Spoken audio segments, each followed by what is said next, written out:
Today we will be discussing about the design project. S5 സബ്ജക്റ്റാണ്. ഒരു project നമ്മൾ choose ചെയ്യുന്നു, അതിൻ്റെ ഡിസൈൻ ചെയ്യുന്നു. അപ്പോൾ what is expected to do, അപ്പോൾ അതിൽ എന്തൊക്കെ ചെയ്യണം എന്നാണ് എക്സ്പെക്റ്റ് ചെയ്യുന്നത് എന്നുള്ളതാണ് നമ്മൾ ഡിസ്കസ് ചെയ്യുന്നത്. സോ ദിസ് സിലബസിൽ പറഞ്ഞേക്കുന്നത് ഇങ്ങനെയാണ്. അപ്പോൾ ചെയ്യേണ്ടത് നമ്മളുടെ ഏത് ഏരിയ ഓഫ് സ്പെഷ്യലൈസേഷൻ എന്താണോ, ഇപ്പോൾ കമ്പ്യൂട്ടർ സയൻസ് ആണെങ്കിൽ കമ്പ്യൂട്ടർ സയൻസ്, സിവിൽ ആണെങ്കിൽ സിവിൽ, കറസ്പോണ്ടിങ് ഏത് സ്ട്രീമാണോ ആ സ്ട്രീമിൽ 3 സിമ്പിൾ പ്രോഡക്ട്സിനെ ചൂസ് ചെയ്യാം. Take minimum 3 simple products. ഇപ്പോൾ കമ്പ്യൂട്ടർ സയൻസ് ആകുമ്പോൾ 3 സോഫ്റ്റ്വെയർ പ്രോഡക്ട്സിനെ കൺസിഡർ ചെയ്യാം. അപ്പോൾ ഈ 3 പ്രോഡക്ട്സിനെ സ്റ്റഡി ചെയ്യുക, detail study, analysis and then presenting.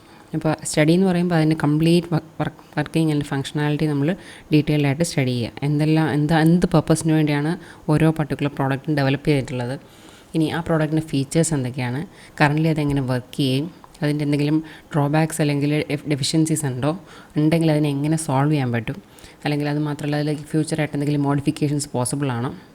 അപ്പോൾ ഇങ്ങനെയുള്ള കാര്യങ്ങളെല്ലാം കംപ്ലീറ്റ്ലി സ്റ്റഡി ചെയ്ത് എക്സിസ്റ്റിംഗ് എന്താണ്, ഇനി അതിൽ പ്രൊപ്പോസ്ഡ് ആയിട്ട് എന്തെങ്കിലും മോഡിഫിക്കേഷൻസ് അല്ലെങ്കിൽ ആഡ് ഓൺസ് ചെയ്യാൻ പറ്റുമെങ്കിൽ എന്തെല്ലാമാണ്, പിന്നെ ഒരു ഫ്യൂച്ചർ സ്കോപ്പ്. അപ്പോൾ ഇത്രയും കാര്യങ്ങൾ ഓരോ ടോപ്പിക്സിനെ പറ്റി സ്റ്റഡി ചെയ്യുക. അപ്പോൾ 3 സോഫ്റ്റ്വെയർ പ്രോഡക്ട്സാണ് നമ്മൾ ചൂസ് ചെയ്യുന്നത്. ഇനി ഓരോ പ്രോഡക്റ്റിൻ്റെ കേസിലും ഈ എൻ്റെ സ്റ്റെപ്സ് എല്ലാം തന്നെ അതിനുള്ളിൽ വരണം. ഇനി ഈ സ്റ്റഡി എല്ലാം കഴിഞ്ഞ് നമ്മളതിനെ പ്രസൻറ്റ് ചെയ്യുക. അപ്പോൾ ഓരോ പ്രസൻറ്റേഷനുള്ളിലും നമ്മളിതിനെപ്പറ്റി കൂടുതൽ എലാബറേറ്റ് ആയിട്ട് വേണം ഡിസ്ക്രൈബ് ചെയ്ത് പോകാൻ. ഇനി നമ്മളുടെ ഡിസൈൻ പ്രോജക്റ്റിന് വേണ്ടി നമ്മൾ ഗ്രൂപ്പ്സ് ഫോം ചെയ്യുന്നു. ഇൻഡിവിജ്വലായിട്ടല്ല ഈ ടോപ്പിക്ക് അല്ലെങ്കിൽ ഈ ഒരു സബ്ജക്റ്റ് ഡീൽ ചെയ്യേണ്ടത്, ഗ്രൂപ്പ്സ് ആയിട്ടായിരിക്കും. ഇനി ഗ്രൂപ്പ്സിൽ ഓരോ ഇൻഡിവിജ്വൽ മെമ്പേഴ്സിനും പ്രസൻറ്റേഷൻ ഉണ്ടാവും. ഇനി പ്രസൻറ്റേഷൻ 3 ഇവാലുവേഷൻസ് ആയിരിക്കും നോർമലി ഇതിൽ വരിക. അപ്പോൾ ഇതിൻ്റെ പർപ്പസ് എന്ന് പറഞ്ഞാൽ നമ്മളുടെ പ്രോഡക്ട്സിനെ അല്ലെങ്കിൽ നമ്മളുടെ കറസ്പോണ്ടിങ് ഏരിയ ഓഫ് സ്പെഷ്യലൈസേഷനുള്ള പ്രോഡക്ട്സിനെ ഫെമിലിയറൈസ് ചെയ്യാം. അത് എങ്ങനെ വർക്ക് ചെയ്യുന്നുള്ളത് അല്ലെങ്കിൽ അതിൻ്റെ എൻജിനീയറിങ് ആസ്പെക്ട്സ് മനസ്സിലാക്കുക. പിന്നെ അതിൽ നിന്ന് ഇന്നോവേറ്റീവായിട്ട് എന്തെങ്കിലും പുതിയ ഡിസൈൻ അല്ലെങ്കിൽ ഒരു സിസ്റ്റം ഡെവലപ്പ് ചെയ്യുക. അതിലെന്തെങ്കിലും ഒരു വാല്യൂ ആഡ് ചെയ്യുക, അല്ലെങ്കിൽ അതൊരു ഫീച്ചർ ആഡ് ചെയ്യുക, അല്ലെങ്കിൽ ഒരു മോഡിഫിക്കേഷൻ ആഡ് ചെയ്യുക, അല്ലെങ്കിൽ അതിൽ ഡ്രോബാക്സ് ഉണ്ടെങ്കിൽ അതിനെ കറക്റ്റ് ചെയ്യാനുള്ള എന്തെങ്കിലും മെത്തേഡ്സ് കൊണ്ടുവരിക.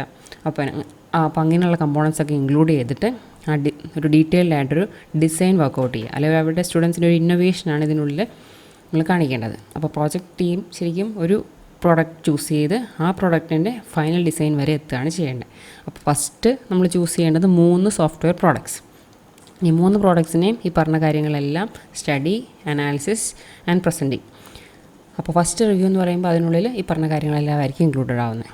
ഇനി ഇതിൽ നിന്ന് ഒരു ടോപ്പിക്ക് നമ്മൾ ചൂസ് ചെയ്യുക, അല്ലെങ്കിൽ പ്രോജക്റ്റ് ഗ്രൂപ്പ് ചൂസ് ചെയ്യാം. ഞാൻ ചൂസ് ചെയ്ത പ്രോജക്റ്റിനെ പറ്റി ഡീറ്റെയിൽ സ്റ്റഡി, അതിലെന്തെല്ലാം കാര്യങ്ങൾ അപ്ഡേഷൻസ് ചെയ്യാൻ പറ്റും, ഫ്യൂച്ചർ വർക്ക്, അല്ലെങ്കിൽ അതിൻ്റെ ഡ്രോബാക്സിനെ എങ്ങനെയെല്ലാം ഓവർകം ചെയ്യാം, അല്ലെങ്കിൽ ആഡ് ഓൺസ് അല്ലെങ്കിൽ പുതിയ ഫീച്ചേഴ്സ് എന്തെല്ലാമാണ് അതിൽ ആഡ് ചെയ്യാൻ പറ്റുക, ഈ പറഞ്ഞ കാര്യങ്ങളെല്ലാം അപ്ഡേറ്റ് ചെയ്യുക. റിക്വയർമെൻറ്റ്സ് കംപ്ലീറ്റ്ലി സ്റ്റഡി ചെയ്യുക. റിക്വയർമെൻറ്റ് അനാലിസിസ് ആണ് ഫസ്റ്റ് സ്റ്റെപ്പായിട്ട് ചെയ്യേണ്ടത്. അപ്പോൾ റിക്വയർമെൻറ്റ് സ്റ്റഡി കഴിഞ്ഞ് അതിനെ നമ്മൾ ഒരു ഡോക്യുമെൻ്റ് ആക്കി മാറ്റുക. ഇനി ആ ഡോക്യുമെൻ്റ് ബേസ് ചെയ്തിട്ട് നമ്മൾ ഡിസൈൻ ചെയ്യാം. അപ്പോൾ ഡിസൈൻ എന്ന് പറയുമ്പോൾ അതിനുള്ളിൽ ഡിസൈൻ ഡോക്യുമെൻറ്റ്സ് ആയിരിക്കും നമ്മളുടെ ഡിസൈൻ പ്രോജക്റ്റിൻ്റെ റിസൾട്ടായിട്ട് വരേണ്ടത്. അപ്പോൾ ഡിസൈൻ ഡോക്യുമെൻറ്റ്സ് എന്ന് പറയുമ്പോൾ നമ്മൾ റിക്വയർമെൻറ്റ്സ് കറക്റ്റായിട്ട് ഐഡൻറ്റിഫൈ ചെയ്തു, സ്റ്റഡി ചെയ്തു, അനാലിസിസ് നടത്തി റിക്വയർമെൻറ്റ്സിനെ നമ്മളൊരു ഡോക്യുമെൻ്റായിട്ട് സ്പെസിഫൈ ചെയ്യുന്നു. അതിന് SRS അല്ലെങ്കിൽ സോഫ്റ്റ്വെയർ റിക്വയർമെൻറ്റ് സ്പെസിഫിക്കേഷൻ എന്ന് പറയും. ഇനി ഈ SRS ഫസ്റ്റ് ഫോം ചെയ്യുക. അതിനുശേഷം നെക്സ്റ്റ് സ്റ്റെപ്പായിട്ട് ഈ SRSനെ ബേസ് ചെയ്ത് നമ്മൾ സിസ്റ്റത്തിൻ്റെ ആർക്കിടെക്ചർ അല്ലെങ്കിൽ ഡിസൈൻ ഡെവലപ്പ് ചെയ്യുക. എന്തെല്ലാം കമ്പോണൻസ് തമ്മിൽ എങ്ങനെ ഇൻട്രാക്ട് ചെയ്യും, എന്തെല്ലാം ആക്ഷൻസ് വരുന്നു, ഒരു ആക്ഷൻ വരുമ്പോൾ കറസ്പോണ്ടിങ് ആയിട്ട് എന്തെല്ലാം സീക്വൻസ് ഓഫ് റെസ്പോൺസുകൾ ഉണ്ടാവാം, ഇങ്ങനെയുള്ള കാര്യങ്ങളെല്ലാം കംപ്ലീറ്റ്ലി ഐഡൻറ്റിഫൈ ചെയ്ത് ഡിസൈൻ ഡെവലപ്പ് ചെയ്യുന്നു. ഇനി ഈ ഡിസൈനെ നമ്മൾ നോർമലി പല നൊട്ടേഷൻസ് അല്ലെങ്കിൽ ഫിഗേഴ്സ് ആയിട്ടായിരിക്കും റെപ്രസെൻറ്റ് ചെയ്യുക. അപ്പോൾ ഡിസൈൻ ഡോക്യുമെൻറ്റ്സ് എന്ന് പറയുമ്പോൾ അതിൽ നോർമലി വരുന്നത് പിക്ചോറിയൽ റെപ്രസെൻറ്റേഷൻസ് ആയിരിക്കും. അപ്പോൾ അതിനുള്ളിൽ യൂസ് കേസ് ഡയഗ്രാം വരും, ഡാറ്റ ഫ്ലോ ഡയഗ്രാം വരും, സീക്വൻസ് ഡയഗ്രാം, ആക്ടിവിറ്റി ഡയഗ്രാം, പിന്നെ ഡാറ്റാബേസ് യൂസ് ചെയ്യുന്നുണ്ടെങ്കിൽ ഡാറ്റാബേസിൻ്റെ ഡിസൈൻ, പിന്നെ ER ഡയഗ്രാം, ഈ പറഞ്ഞ കാര്യങ്ങളൊക്കെ ആയിരിക്കും ഡിസൈൻ ഡോക്യുമെൻറ്റ്സ് എന്ന് പറയുന്നത്. അപ്പോൾ ഡിസൈൻ ഡോക്യുമെൻറ്റ്സ് പ്രിപ്പയർ ചെയ്ത് അതിന് കറസ്പോണ്ടിങ് ആയിട്ട് ഇതിനെല്ലാം ഇൻക്ലൂഡ് ചെയ്യിപ്പിച്ച് ഒരു റിപ്പോർട്ടും പ്രിപ്പയർ ചെയ്തിട്ട് വേണം നമ്മളിതിൻ്റെ വർക്ക് അവസാനിപ്പിക്കാൻ. അപ്പോൾ പ്രോജക്റ്റ് ടീമിൽ 4 മെമ്പേഴ്സ് അല്ലെങ്കിൽ 4 അതിൽ താഴെ എന്നാണ് പറഞ്ഞേക്കുന്നത്. എക്സെപ്ഷൻ വരുന്ന കേസിൽ ഒരു ബാച്ചിലോ മറ്റോ 5 വന്നാലും കുഴപ്പമൊന്നുമില്ല. പിന്നെ ഇൻ്റർ ഡിസിപ്ലിനറി ആയിട്ട് വേണമെങ്കിൽ ടോപ്പിക്സ് ചൂസ് ചെയ്യാം. എന്ന് വെച്ചാൽ സെയിം നമ്മൾ ഏത് സ്ട്രീമാണോ ആ സ്ട്രീമിൽ തന്നെ പ്രോഡക്ട്സിനെ കൺസിഡർ ചെയ്യണം നിർബന്ധമില്ല. വേറെ ബ്രാഞ്ചിലുള്ള അല്ലെങ്കിൽ കമ്പ്യൂട്ടർ സയൻസുകാർക്ക് ഇലക്ട്രോണിക്സ് ഏരിയയിലുള്ള ടോപ്പിക്സ് വേണമെങ്കിൽ ചൂസ് ചെയ്യുന്നതിന് ബുദ്ധിമുട്ടൊന്നുമില്ല. ഇനി കൺസിഡറിങ് ദി ഇവാലുവേഷൻ, 3 ഇവാലുവേഷൻസാണ് അതിനുള്ളിൽ വരിക. First, second and final evaluation. ഇനി ഫസ്റ്റ് ഇവാലുവേഷൻ നമ്മൾ ഫസ്റ്റ് ഇൻറ്റേർണൽ എക്സാം കഴിഞ്ഞ് immediately, second evaluation immediately after second internal. ഇനി ഫസ്റ്റ് ഇവാലുവേഷനും സെക്കൻഡ് ഇവാലുവേഷനും 20 മാർക്സ് ഈച്ചാണ് വരുന്നത്.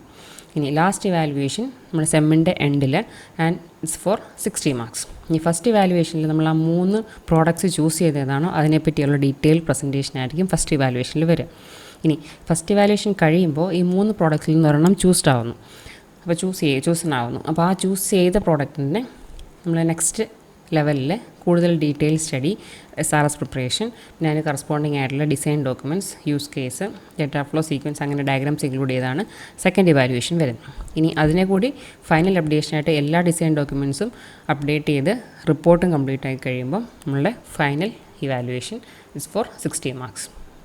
അപ്പോൾ 20 + 20 + 60 100 മാർക്സാണ് ടോട്ടൽ ഡിസൈൻ പ്രോജക്റ്റിന് വേണ്ടി നമ്മൾ അവാർഡ് ചെയ്യുന്നത്. അപ്പോൾ എല്ലാ ഇവാലുവേഷൻസും നിർബന്ധമാണ് ഫൈനൽ ഗ്രേഡ് റിസീവ് ചെയ്യണമെങ്കിൽ. So that's all of the syllabus of design.